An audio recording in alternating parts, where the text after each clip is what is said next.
What's a horrible secret you saw as a child but only realized later how awful it was? Story 1. I grew up in an evangelical, unaffiliated church. They believed in speaking in tongues, demon possession, and exorcisms. A local boy I befriended, around 12 to 14 years old at the time, lived in the apartments near our church.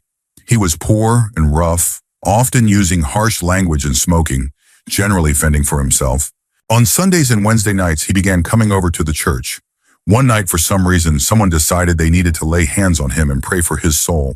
He didn't appreciate that, so he pulled away and shouted angrily at them. This was taken as clear evidence that he was possessed. Several adults dragged him out of the pew, holding him down while he screamed, struggled, and shouted at them for the next couple of hours. Eventually, he was exhausted and bruised, and they were satisfied that the supposed demon had left. The 100 or so onlookers began praying, crying, and dancing around the scene. That was just a typical church night, maybe a bit more intense than usual. He never returned, and in hindsight, it's astonishing that the police were never involved. Similar things occurred multiple times throughout my childhood. It wasn't until I was an adult that I realized how truly disturbing it all was, how terrifying that must have been for him. Story 2. Being woken up by my mom screaming for help, my dad rushing in, grabbing my youngest brother, and desperately trying to revive him with CPR. It's one of my earliest memories. I was maybe 5 or 6 at the time. I didn't know what to do, and no one explained what was happening. It wasn't until the ambulance arrived that I was sent to a neighbor's house. My brother was born with a lung condition. It's been 18 years now, and I can't remember the exact name, and relied on a machine to help him breathe at night. PG&E had failed to notify us that they would be performing maintenance on a transformer outside, cutting the power. Because of that, his machine shut off, and he suffocated overnight. At the time, I didn't fully understand what had happened, and it wasn't really discussed until years later. One night, I was in the car with my parents when Dreaming of You by Selena started playing. At that moment, it all hit me, and I broke down crying. I remember asking my parents why he had to be taken from us and telling them how much I missed him. To this day, I still can't listen to that song. Rip Baby David, someday I'll see you again. Story 3. I've seen my father get arrested so many times in my own home. There were times when the police busted through our door with guns drawn, times when our house was raided. Everything flipped upside down and turned to chaos. I never understood it, until I was about 13. I had my best friend over for a sleepover, and he found my father's stash hidden in the rafters of the basement, right where my room was. It may not seem too extreme, but looking back, the number of transients and overall sketchy people my father had around us, sometimes even letting them live in our house, is something I could never imagine exposing my own family to. To me, putting your kids in situations like that is beyond irresponsible. And this wasn't just a phase. It was my entire childhood. At times, he even had addicts with kids staying with us. It's surreal to think about now as an adult. That being said, I never thought of my childhood as a bad one. It was all I knew. But once I grew up, once I realized that this wasn't normal, and once all the family secrets started coming out, I understood. It wasn't as innocent as I had convinced myself it was. Story 4. High school student, early 90s, weekend job printing photos. Mostly boring, but sometimes interesting, especially for a teenager in a quiet and uneventful town. This was pre-digital, so we processed all kinds of photos. Besides the usual houses, cars, boats, and family vacations, we'd get drunk party pictures, aspiring model shots, risque girlfriend or wife photos, and sometimes even outright explicit images. I saw and learned a lot. Most of the time, the store owner had an unspoken arrangement with certain customers. If they brought in sensitive rolls of film, he would personally develop and print them after closing, allowing them to pick up their photos discreetly later that night. Occasionally, though, someone unfamiliar with this arrangement would walk in and ask a series of obvious questions. How fast can you print these? Do you have any restrictions? Do you look at the photos after you print them? Clearly trying to gauge how private the process was. We had a price and rules sheet, and while we technically didn't have to look at the prints, we did see the negatives during development. Most people were fine with that. Some, however, would insist on only developing the film, not printing any photos. One Saturday morning, a middle-aged couple walked in and watched me work for a while before approaching the counter. They quietly asked about developing film only. I assumed it was just another set of adult photos, so I quickly loaded their film into the developer. They seemed nervous while waiting for their negatives, which wasn't unusual, but something about them felt off. The printing machine was fully visible from the front of the store, but the film developer was partially hidden behind a half-height wall near the entrance to the back. I continued working while mentally keeping track of the timing. I wanted to grab their negatives and sneak a look. Hey, I was a curious teenager. Around this time, another employee returned from break, and the store got a little busier. Perfect. I used the distraction as an excuse to step away, telling my co-worker I needed to grab more print envelopes from the back. I pulled the film straight out of the developer and held it up against the overhead light for a quick glance. Shock, then disgust, then rage. My heartbeat pounded in my ears as the realization sank in, but I had to be sure. I placed the negatives on a light board and grabbed a magnifying loupe. I looked at exactly one image. Then I picked up the phone and called the police. There's really no way to describe what I saw. The photos were definitely explicit, but the subjects were not adults. I quickly told the dispatcher what I had found and that the couple was still in the store. There was a brief silence before she asked me how certain I was. 100%. Minutes later, the store was filled with police. At some point, the couple had tried to slip out the door, but officers stopped them before they could leave. I have kids of my own now, and sometimes when I drop them off at school or watch them playing in a crowded park, I get a flashback of that single image. Instant fear, instant sweat, and the constant gnawing worry. Who among us hides the worst of secrets? Story 5. Still a high school student, early 90s, about 7 months after the previous event. Nearing graduation, senioritis was definitely setting in. My friends and I were a tight-knit group, 4 of us at the core, with about 5 others who were part of our circle. We were a mixed bag of backgrounds, some poor, some well-off, different races, a blend of ethnicities and a variety of religious or non-religious beliefs. What we had in common was our love for nerdy things. D&D, video games, math, science, debate, and anything that let us overanalyze and overthink. This story revolves around Ben, not his real name.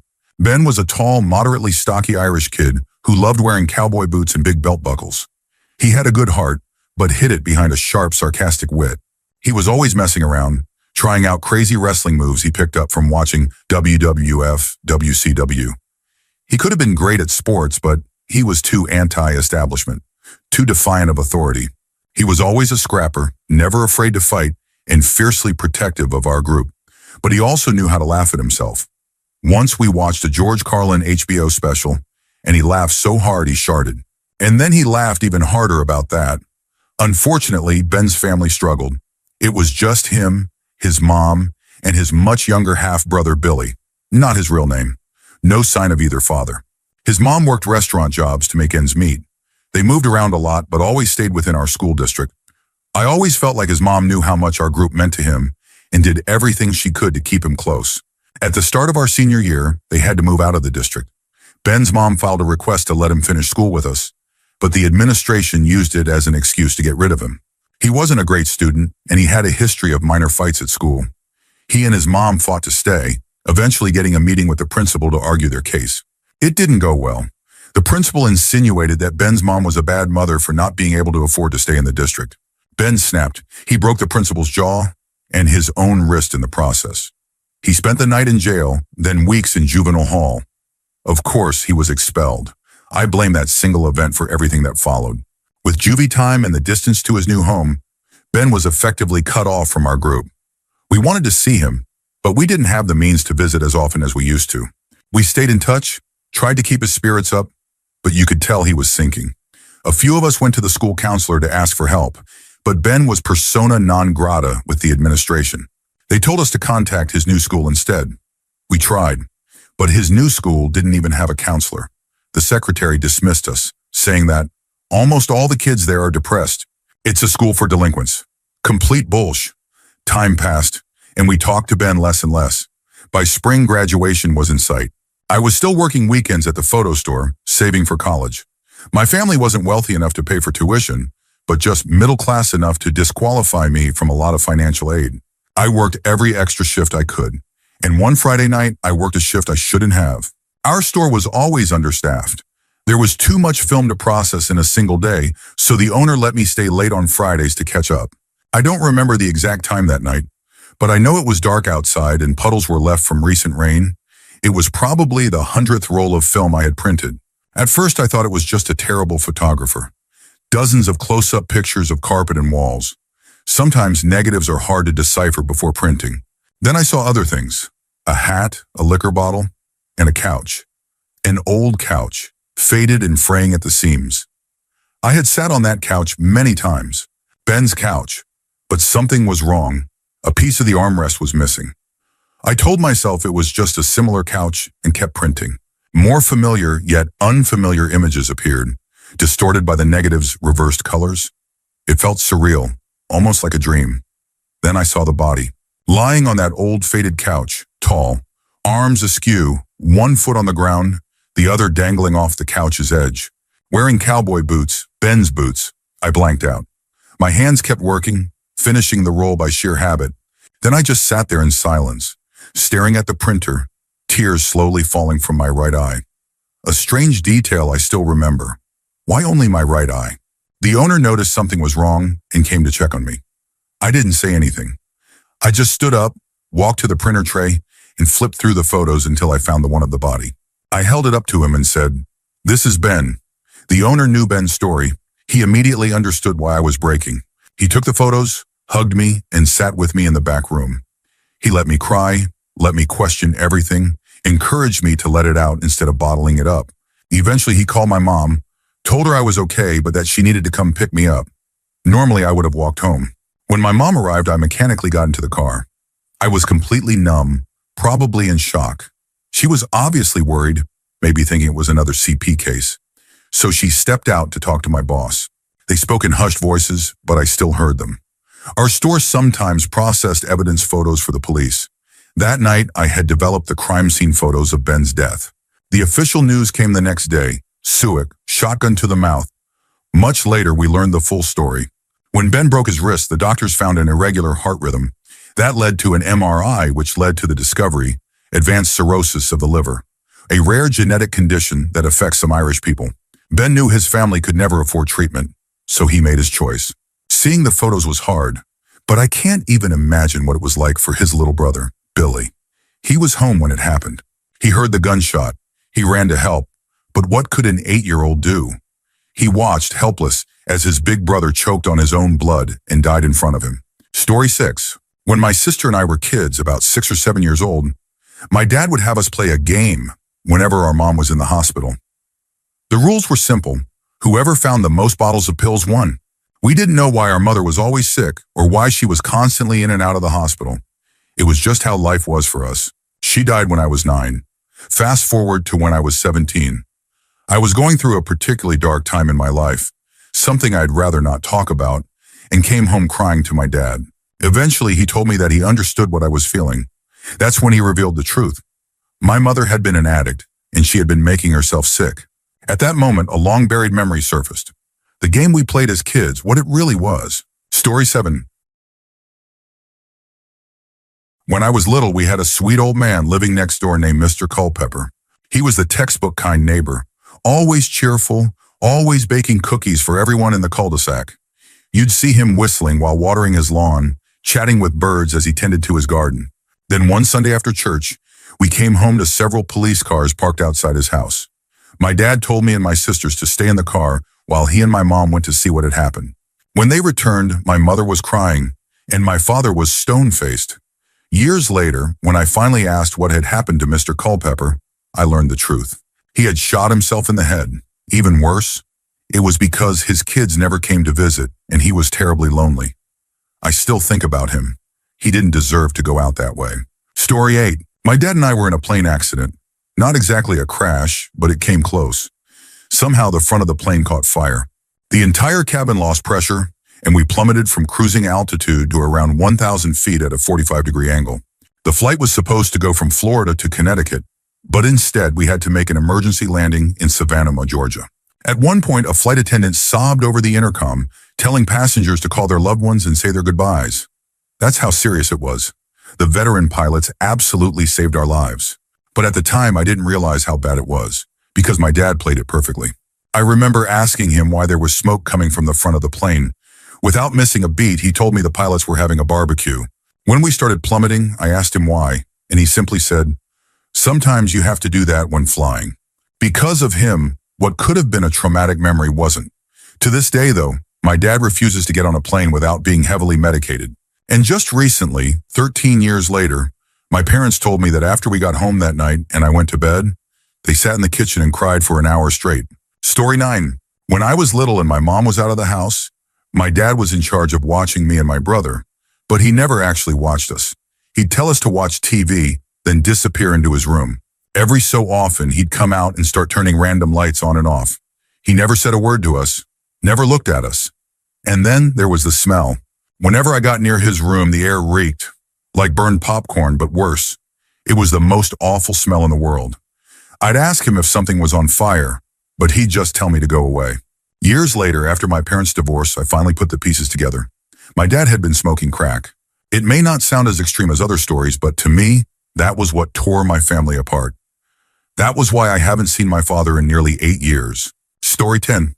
My dad was driving us to school and stopped at a mechanic's shop on the way to check on my stepmom's car.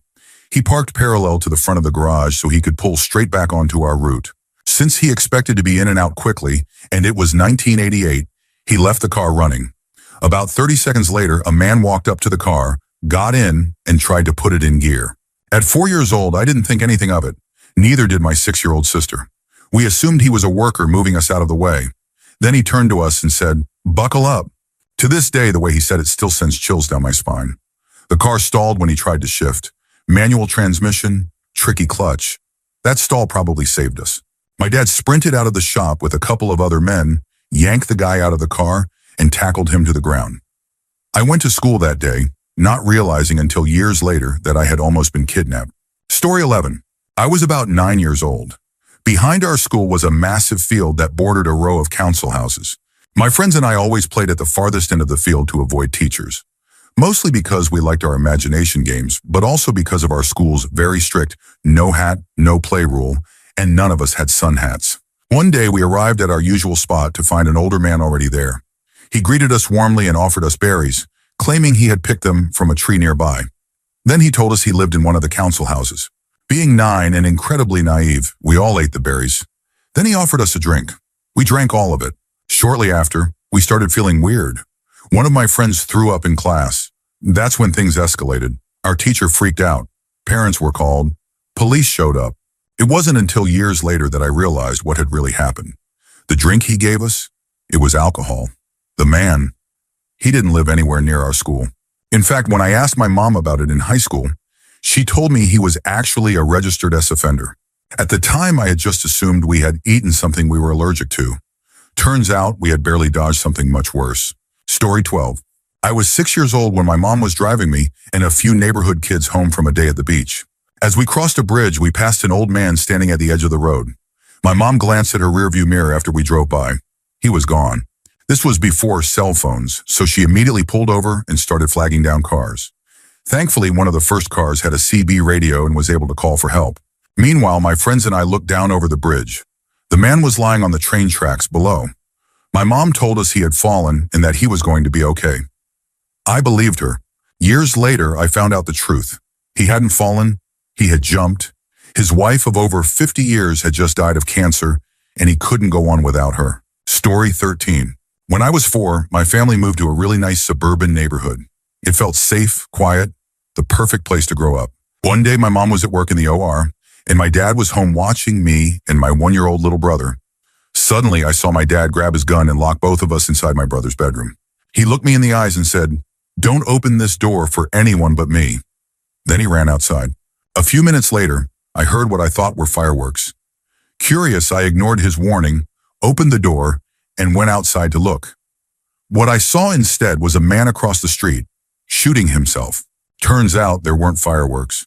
There was an armed man trying to shoot up our neighborhood. My dad, who was a cop at the time, was the first to respond since we lived right there, and it would take at least 15 minutes for any on-duty officers to arrive. At the time, I didn't fully understand what had happened. I was just confused. Now I realize that I watched someone take their own life.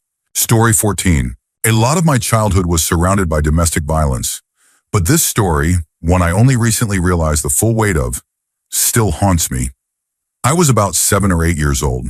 My friend and I were playing in the woods right next to my house. These woods weren't dense, pretty sparse actually, and we were right by a pathway where you could still see my house in the distance. Then a stranger approached us. He was wearing a white tracksuit, had bleached, spiked-up hair, and a sparkling earring on his left ear. There was something off about him. His features were sharp, almost snake-like. The closest description I can think of is Goldmember from Austin Powers, but more sinister. He smiled at us and asked, "Have you girls seen two little blonde girls around your height?" We said no, but he didn't leave. Instead, he started pushing us to help him find them. We hesitated. Something didn't feel right. Then he pulled his tracksuit bottoms down. He told us the missing girls like to touch this, and then he started pushing us to touch it too. We had no idea what we were looking at. We were just kids. Across the road was my school, which had a much denser, darker wooded area next to it. You couldn't see inside it from the street. That's when he said, "Do you want to go into those woods so you can get a better look at it?" I didn't understand what was happening, but something in my gut told me to get out of there. I blurted out, "I need to go home for dinner," grabbed my friend's hand, and walked away as fast as I could. It was morning. There was no dinner. I remember feeling dumb for saying that. When we got back, we told our older sisters about the weird man with a deformed belly button. We all just laughed because, at the time, that's all we thought it was. A guy with a weird belly button. Looking back, I realized how close we were to something so much worse. Story 15. When I was about 9, I was playing outside at a friend's house. Further down our street, there was a row of shops, and after they closed, we would play ball games behind them since there was a large wall we could bounce our balls off. One evening, we went down to play and found some money on the ground. Excited, we ran back to her house, feeling like we had stumbled upon a lucky break. But as we walked up the street, we kept finding more.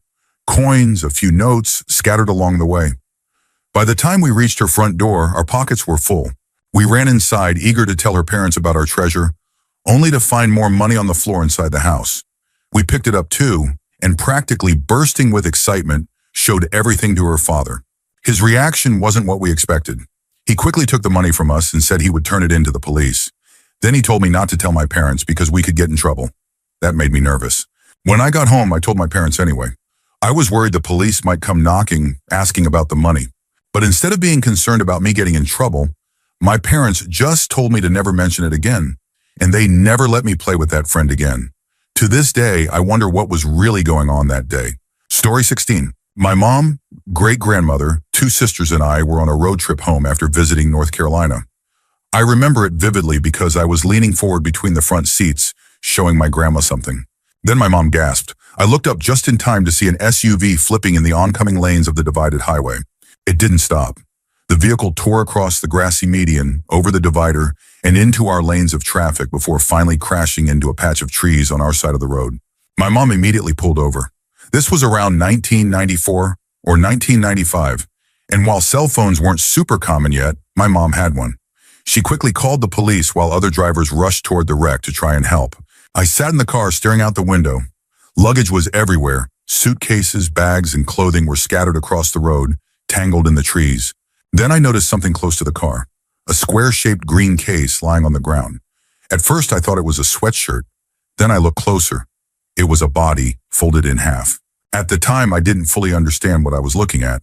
I just pointed it out to my grandma, almost casually. We left soon after, since we weren't really able to help and would only be in the way of the ambulances. But I can still see that image in my head. Back then, I didn't associate it with death. It didn't even feel real. Later, I realized there was no way that person survived. The accident had been brutal. And thinking back now, I can only imagine how horrifying it must have been for my mom and the other drivers, watching a car flip out of control right into their path. Story 17. I helped my best friend's dad pack up their house. I was maybe 6 or 7 at the time, completely unaware of the magnitude of what was happening. To us kids, it was just a game. He told us we were packing for a camping trip, and we excitedly helped him load up the car. When we finished, he told my friend and me to head back into town where a parade was happening. He made us promise not to tell his wife, my friend's mom, because it was a surprise. At my age, I had no idea that he was actually abandoning his entire life. Turns out he emptied their bank accounts, took everything valuable, and disappeared. We were just excited about the idea of camping. An hour later, my friend's world had completely fallen apart. His mom lost the house, and they had to move away. I never saw my childhood friend again. Never heard from him, his mom, or his dad. Looking back, I realized how truly despicable that man was. Story 18. I swear I saw someone burying a body when I was 14 years old. I was riding my bike down a gravel road behind a cemetery in New Jersey when I saw it. An old, beat-up van parked nearby, a hole in the ground, a shovel, and a man dragging a large black garbage bag-covered object toward the pit. It looked exactly like something out of a mob movie. The man saw me, he froze. I didn't wait. I just turned my bike around and pedaled home as fast as I could. At the time, I tried convincing myself that I was just a kid, that I must have misunderstood what I saw. But now, over 15 years later, when I replay that memory in my head, I still think it could have been a body. Story 19. If we count the age of 15 as still being a child, I remember finding my then stepdad covered in his own urine, surrounded by empty vodka bottles and scattered pills. I told my mom, and she immediately called an ambulance. They took him, and my mom went with them to the hospital. Meanwhile, I felt the urge to do something, to help my mom in some way. So, I cleaned up the room, wiping away the urine, picking up the pills, and throwing away the vodka bottles, all while my 10-year-old sister helped me. Only later did it dawn on me that he was a severe alcoholic, struggling with depression and anger issues, and that he had tried to take his own life that day. I remember instinctively covering my sister's eyes when they carried him out, fearing that if she saw everything, the image would be burned into her memory. 7 years later, she's still grateful I did that. Edit. Since people have asked about him, he was my stepdad, not my biological father, and my mom divorced him shortly afterward. He later emigrated to the US, and I never heard from him again, though I did find his Facebook profile. At least he seems to be alive. My mom has since remarried, and my new stepdad is a great guy. My sister and I never talk about what happened, and I only know from my mom that she sees a therapist. Whether it's because of that incident or for other reasons, I don't know. Story 20. When I was 9 years old, I watched a man die, with my best friend by my side. At the time, the road I lived on was gravel and led to lands owned by the local paper company. Our house was the last one before miles of logging roads and trails. My mom also happened to be a registered nurse. Because of its remoteness in the open roads, it was a popular spot for dirt bikers and ATV riders. Unfortunately, many mixed alcohol, drugs, reckless speed, and gravel roads, a dangerous combination. At least once a month, someone would stumble onto our doorstep, slurring their words and asking to use our phone. This was back in the 80s and 90s before cell phones were common and before most people wore helmets. That day, it was just my mom, my best friend, and me at home. My dad was at work when we heard frantic knocking. A woman stood at the door, panicked and incoherent, but we could tell she needed help. My mom immediately dialed 911, telling dispatch that something bad had happened back on Deep Gap. They knew exactly what she meant. Without hesitation, my mom put us in the back of her Blazer and drove about a mile down the logging road. The victim, a kid, though I didn't realize at the time that he wasn't much older than 20, had lost control of his bike and crashed headfirst into a tree. Blood was everywhere, on the tree, on the ground, on his friends. His friends had dragged his body up onto the road, but the amount of blood pouring from his head was overwhelming. From the back window of the Blazer, my friend and I watched it all unfold, like a scene from a medical drama that hadn't been invented yet. The guy was unresponsive, and his friends were begging my mom to save him.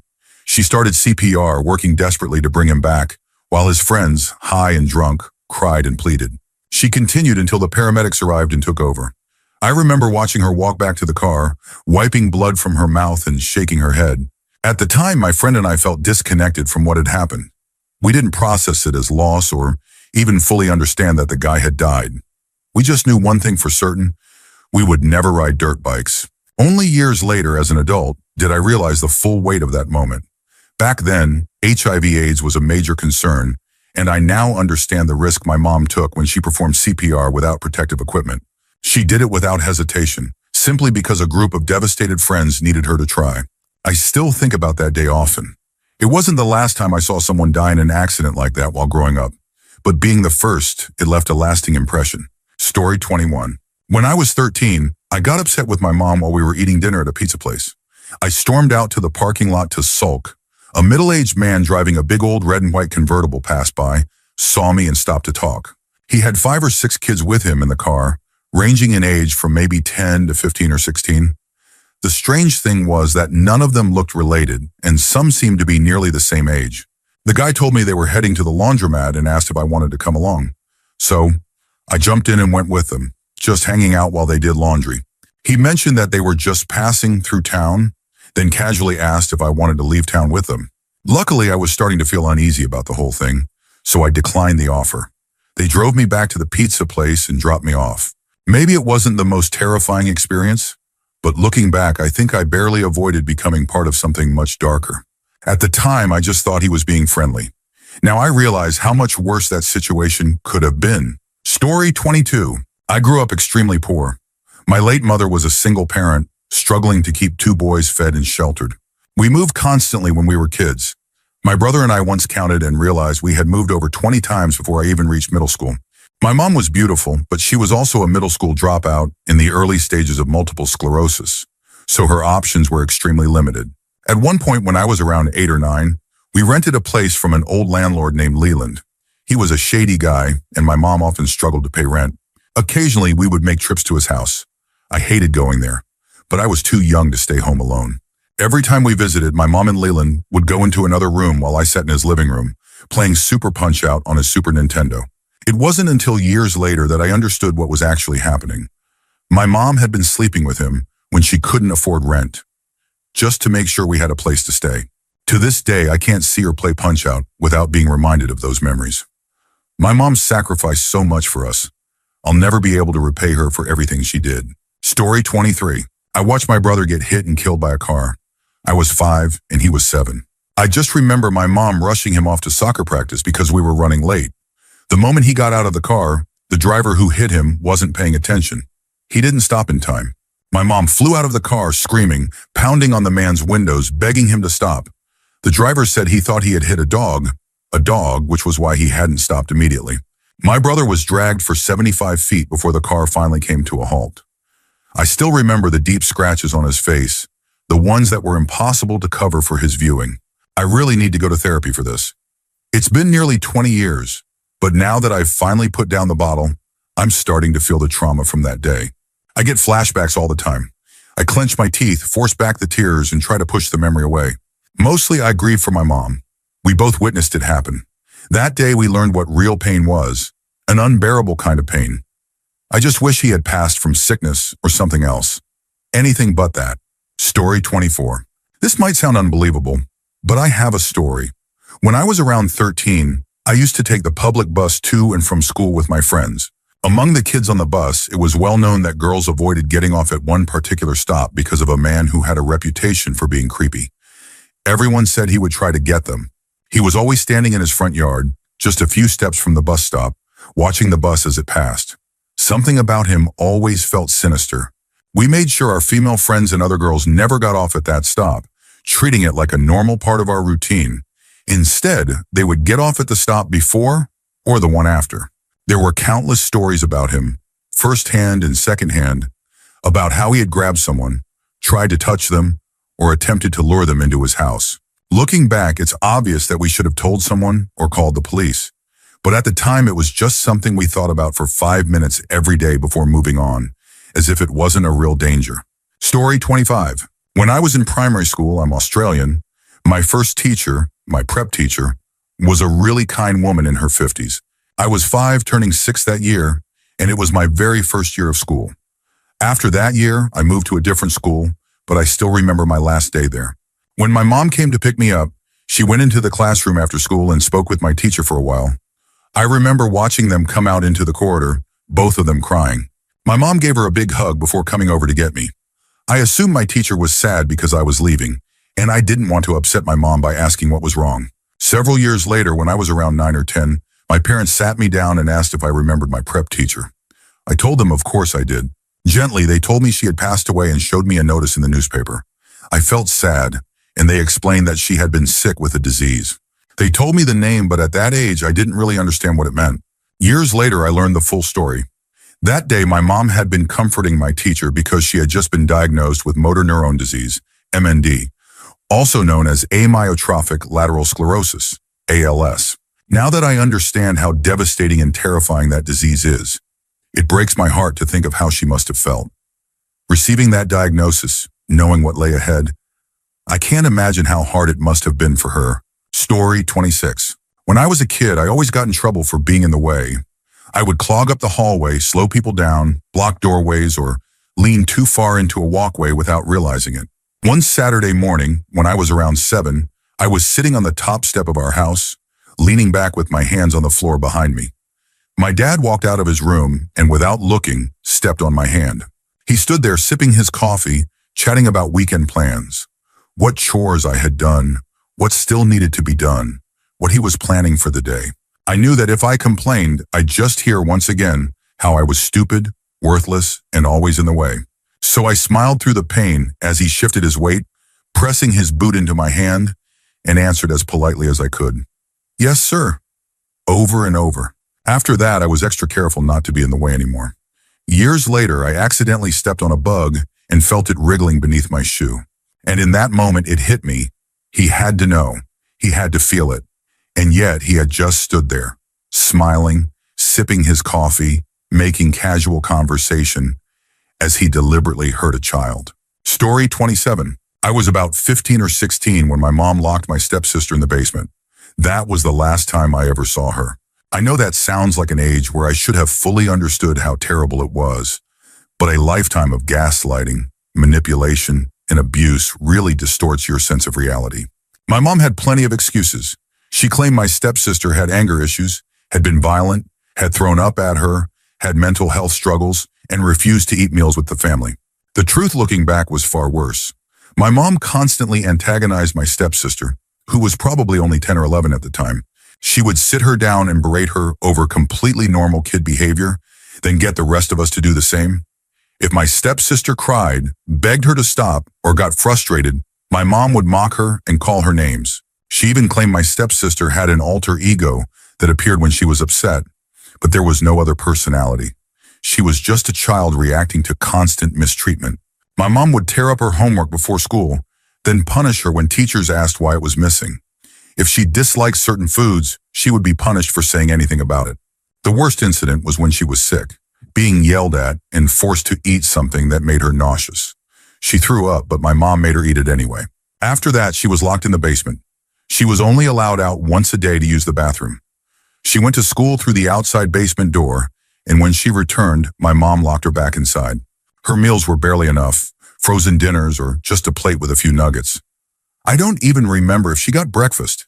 The low-quality school lunches were probably the only decent meals she had. There were 6 of us kids in the family, but at the time, we were all just in survival mode, too focused on getting through each day to process what was happening around us. My oldest sister had already run away by then. She was 15 when she left. Around the time of the basement incident, I remember my mom getting angry at me, lifting me by my throat, and slamming me against the wall. I went to school with bruises on my neck. My favorite teacher pulled me aside after class and gently asked about them, asking if I was okay. I lied. I told myself that other kids had it way worse, that real abuse looked different. Looking back, I now see that my stepsister wasn't treated much differently than the rest of us, except that she was younger. She hadn't learned to suppress everything the way we had, so her distress was visible, which made it easier for my mom to escalate her punishments. I also think my mom had a special resentment for her. She looked a lot like her biological mother, my stepdad's ex-wife, the woman my mom had always seen as a threat. Instead of feeling guilt for what she had done, my mom directed all that anger onto an innocent child. In the end, my stepsister was sent to a psychiatric facility for a month, then placed in a group home within 2 months. One by one, the rest of us left home. I stayed until college and then distanced myself from my family for years. Out of 6 of us, only one sibling still has contact with our parents. I haven't seen or spoken to my stepsister since the day she was sent to the basement. I wish I could tell her how sorry I am, for not being a better big sister, for not helping her, for standing by while she suffered. I just hope she's okay. Story 28. Here are 2 stories, one that happened to my cousin and one that happened to me. On September 11th, my cousin was in middle school and just a few blocks away from the World Trade Center. He had gone to work with his mom that day. Right after the first plane hit, they saw a man step out of a cab and stand on the sidewalk, staring at the tower for a moment. Then he pulled out his wallet, took out the cash, and tossed the wallet into a nearby trash bin. He did the same with his briefcase, removed his tie, and threw that away too. Without hesitation, he started waving for another cab, got in and drove off, heading away from the towers. For years, they never talked about it because it upset my aunt too much. But now they do. The leading theory is that he worked in the towers and took the moment as an opportunity to disappear, to leave everything behind. No one knows for sure, But my cousin remembers it vividly, and years later, the full weight of what he had witnessed finally dawned on him. The second story happened to me. When I was a kid, my sister and I went to Disney World with two of our neighbors, siblings in their early 20s. On the way, we got pulled over. The girl who was driving stepped out of the car, and the officer immediately pressed her against the vehicle. As he lectured her about safe driving, I saw him place his hand under her shirt. He kept talking while his hand moved lower, then under her skirt. I was sitting right by the window, and even though I couldn't fully process what was happening at the time, I could hear everything. At one point, another car drove by and honked, and the officer casually waved at them without stopping what he was doing. This went on for about 15 minutes before he finally let us go. She got back in the car, visibly shaken, and her brother muttered, "Better than getting a ticket." She shot back, "Screw you, Tommy," and drove us home. Story 29. When I was in second and third grade, my family carpooled with another family to school since it was a bit of a drive. Let's call them the Johnsons. Each week, my mom and Mrs. Johnson would take turns driving the kids in the morning and picking them up after school. Every now and then, during a Mrs. Johnson morning, Mr. Johnson would unexpectedly show up instead and take us to school. It wasn't a regular occurrence, but it happened enough for me to remember it. There was also one particular morning when Mrs. Johnson was different. She was unusually upbeat, driving fast while singing along loudly to the radio. Way more energetic than she normally was.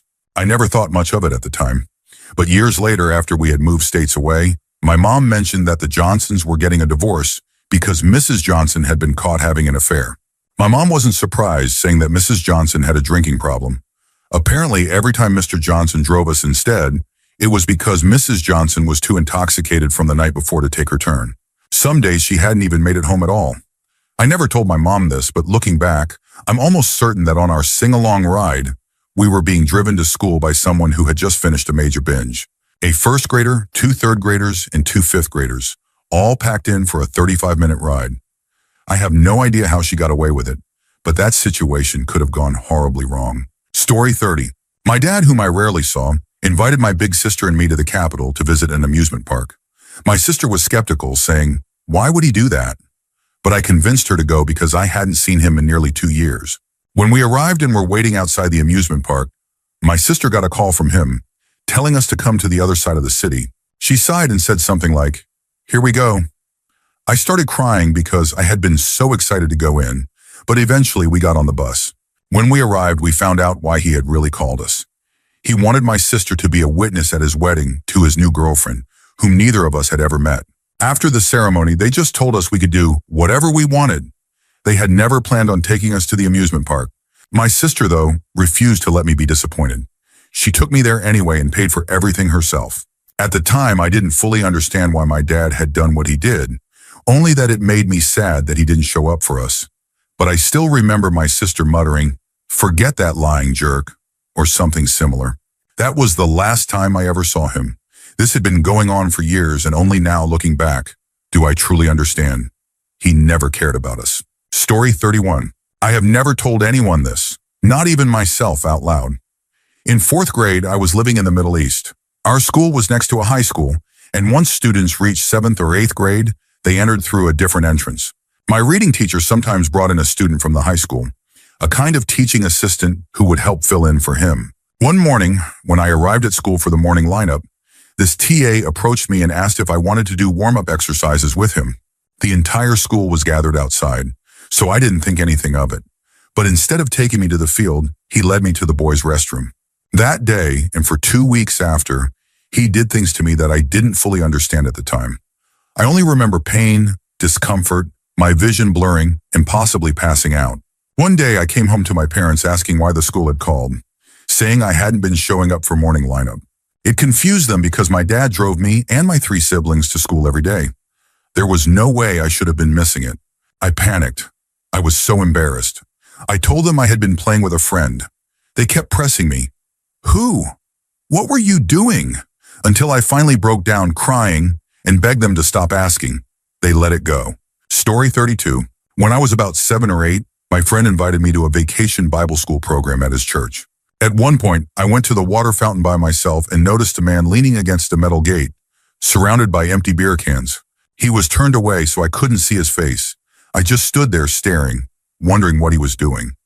Before I could say anything, an adult found me and quickly ushered me back into the classroom. I remember looking out the window and seeing sheriff's deputies and other official-looking people arriving. My mom picked me up soon after, but she never explained what had happened. Maybe because it was the mid-'80s, or maybe because she just didn't want to talk about it. I never found out until years later. That man had taken his own life, hanging himself from the gate. I still think about him sometimes. Did he have a family? A wife? Kids? How often does he cross their minds? Story 33. I found my mother's body when I was 7. She was hanging over the bathtub, naked, as if she had been about to draw a bath and had just passed out. At first, I thought she was sleeping. I patted her back and called out, "Mom!" I even lifted her head, but her face was a deep purplish color, and somehow that still didn't clue me in. Eventually, I gave up and went to wake my dad. I sat at the foot of his bed and turned on the real Ghostbusters cartoon while he slowly got up. Then I heard the commotion from the back of the trailer. One of my sisters rushed past me, crying. The second came through, and when I asked what was going on, she blurted out, "Mom's dead." But even then, it still didn't sink in. It wasn't until I saw my dad crying that I knew it was real. My sisters and I sat on the couch as EMTs struggled to pull her past us, her covered body illuminated by the morning sunlight streaming through the living room. I'll never forget that day. I've had a lot of incredibly difficult moments in my life, but that one is in its own category. Technically, it happened just 15 minutes later, but that was still later in life. And the older I get, the more I realize just how far from normal it really was. Story 34. When I was about 16, not quite a child, I guess, my family traveled to India to volunteer in elementary schools, helping teach children English. The group we went with arranged a weekend getaway, so my family and about 5 college-age volunteers went to a small mountain town called Manali. It was an incredible experience. The first night, we ate at a nice hotel restaurant. It was the first truly good meal any of us had eaten in about 2 weeks. Halfway through the meal, another customer suddenly smashed his wine glass and used the stem to stab the hotel manager multiple times. The manager survived. My dad is a doctor, and when the attacker ran off, my dad took the injured man to the back and helped patch up several shallow wounds on his back. At the time, it was a shocking and traumatizing event, but it wasn't until years later that I fully processed what had happened. With each stab, the glass must have shattered further, meaning every wound wasn't just a stab wound. It had shards of glass embedded in it. Story 35. My parents divorced when I was 3, and I never knew why until I was 25. One night during a drunken conversation at a bar, my sister told me a story I had always thought was just a strange dream. When I was 3 and she was 5, we overheard our mom fighting with our dad over the phone. The only words I remember clearly were hooker and jail. Hours later, we were sitting with my mom and my grandfather, our dad's father, when there was a violent pounding on the door. My mom rushed us into the coat closet just as the front door was kicked in. My dad barged inside, shoved his own father to the ground, and hit my mom in the face. Then he started running around, yelling for my sister and me. We watched through the crack in the closet door as my mom jumped on his back and locked in a near-perfect chokehold until he passed out. She left him lying there, took us to McDonald's, and we never talked about it again. When I told my mom I remembered it, she was shocked. She had assumed I was too young to remember and felt terrible for never telling me the truth. Story 36. This didn't happen to me, but to my dad when he was a kid. He grew up in a small town in Canada, and when he was around 10 or 11, he worked on an older man's farm. The farmer made it clear that my dad could roam wherever he wanted, except for one specific room. Of course, telling a 10-year-old not to go somewhere is basically an invitation. One afternoon, my dad went wandering, looking for something, and found himself inside the forbidden room. What he saw stayed with him for years. The walls were lined with pelts from lions, tigers, and other rare animals. Some had price tags on them. The farmer caught him almost immediately and hurried him out, telling him not to come back. At the time, my dad didn't fully grasp what he had seen, and he never told anyone. Years later, when it finally dawned on him, it was too late. I recently asked him about it, and he told me that years after his encounter, the farmer was caught illegally selling exotic animal pelts. He wasn't the one hunting them himself, but he was profiting from someone else's crimes. My dad still feels guilty for not saying anything when he had the chance. Story 37. When I was a kid, I used to play at my friend's house 2 doors down. I was there 2 or 3 days a week for years. His bedroom was right next to his uncle's room, but we were strictly told never to go in there, under any circumstances. There was always a strange smell coming from inside, and in all the time I spent at that house, I only saw his uncle a handful of times. He always looked sickly and disheveled. One day we saw police dragging the uncle out in handcuffs. Turns out he had been running a meth lab. The room we were told never to enter was where he was cooking it. That odd smell? Meth fumes. I was only 8. I didn't understand what meth was, and after the initial shock, the neighborhood moved on. It was a nice area, so I guess people just didn't want to talk about it. For years, I mostly forgot about it. But after high school, I started to learn about what meth does to people. One day, I mentioned where I had grown up, and someone casually brought up a meth lab that had been busted in that area. That's when it really hit me. I had spent years playing just feet away from a dangerous drug operation. I also developed some mental health struggles as a teenager. I can't say for sure if they were related, but sometimes I wonder. Story 38. I aged out of the foster system, so I lived in quite a few households as a kid. One of the first real connections I ever made was with a foster brother who was a year older than me. He took me under his wing and treated me like family, which meant a lot since I was 6 at the time, with no real concept of what family even was. One year, some bikes were donated to us as Christmas presents. It was incredible. I had never really owned anything before, aside from a few pieces of clothing. Getting a bike all to myself, one that I didn't have to share, was mind-blowing. My foster brother's bike was slightly better than mine, and it even had pegs on the back. I'll admit, I was a little jealous of those pegs, but not in any serious way. We spent our summers in the dirt field behind our house, bimingsing, and doing jumps off whatever makeshift ramps we could build. Sometimes neighborhood kids would join us, but for the most part, it was just the two of us. One morning, we arrived at our usual dirt mound and saw a couple of teenagers hanging out there. We decided to show off, attempting to impress them with our BMX skills. But they barely paid attention, except when it came to my foster brother's pegs. They kept trying to lure us away from our bikes, which I now realize was a setup to steal them. When we didn't fall for their tricks, one of them finally demanded my foster brother hand over the pegs. He refused. Those bikes were our prized possessions. My memory gets hazy after that, but I remember a gun being pulled out. To this day, I don't know if the teenager fired it on purpose or if it went off by accident. The bullet entered my foster brother's left eye and exited through his neck. I vividly remember his body going limp as he hit the ground. I don't remember running inside or calling for help, but I do remember one thing. I was obsessed with making sure they didn't take his bike. I kept asking our foster mom to go outside and get it, insisting that my brother would want it when he came back from the doctor. That night, I even stood at my window trying to signal the police to grab it. I didn't fully understand what had happened. In my mind, he had gone to the doctor, and doctors fix people. I even asked if she thought he would need stitches, but I never saw him again. Within days of the shooting, I was removed from the home and placed back into state care at a boys' home. I asked my caseworkers every day when I would get to see my brother. They always gave vague answers, never once telling me the truth. Eventually, caseworker turnover meant I had a steady stream of new workers who had no idea who I was even talking about. And so, my brother faded into a memory, and I grew up. As an adult, I finally looked him up and pieced together the full story. Deep down, I think I had always known the truth, but it was good to finally know for sure. I even managed to find his grave, and whenever I'm in the area, I visit. Story 39. Compared to some of the stories people share, this might seem minor, but it did a lot of damage that I'm still dealing with today. I caught my mom cheating on my dad with a house guest, a man everyone considered a close family friend. Some backstory. This man had been a family friend for years. He and my uncle met while working on a farm long ago, and my family essentially adopted him, his wife, and his kids into our circle. At the time of this story, he was working as a long-haul trucker and going through a nasty divorce. My dad, being generous, offered him our spare bedroom whenever he was in town so he wouldn't have to pay for a hotel or stay at his ex-wife's house. One weekend, he came home from a long job and had extra money to burn, so he bought a ton of alcohol for himself and my parents, and they all decided to celebrate.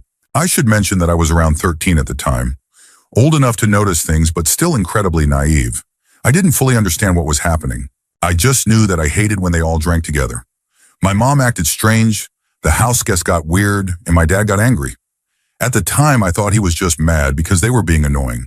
That night, around 11:30, things started winding down. Everyone was tired and thinking about going to bed. Then the house guest got a call from his ex-wife. She had a talent for making him furious, and after their conversation, he stormed outside, seemingly ready to get in his truck and drive straight to her house in a drunken rage. My mom followed him, trying to stop him. Drunk driving is dangerous, and yelling at an already irrational person wouldn't solve anything. They were outside for a long time, half an hour at least. My dad, annoyed, told me to go to bed, then went to bed himself, but I couldn't sleep. I started spiraling, running through different scenarios in my head. Had they left together? Were they in an accident? Did she get arrested? None of it made sense. Eventually, I worked up the courage to check. I stepped outside and took maybe 2 steps before I heard it. Moaning, everything inside me froze. My stomach dropped. My mind scrambled to make sense of it. And then, I made a mistake. I woke up my dad. He wasn't happy to be disturbed, but I explained how long they had been gone and my fears that something had happened. I left out the moaning. I was hoping I had imagined it, that it was just a misunderstanding. I just wanted him to check. He did, and he caught them. I wish I hadn't sent him out there. I wish he hadn't seen what he saw. I don't remember much else about that night or the morning after. Trauma has a funny way of blurring things out. All I know is that I didn't sleep at all, and for a week, I couldn't even look at my mom. Sorry for the long story. Once I started writing, everything just poured out. Like I said, it's not as extreme as some of the stories here, but it shattered my world. And honestly, it feels good to finally get it all out. If you read this, thanks for listening.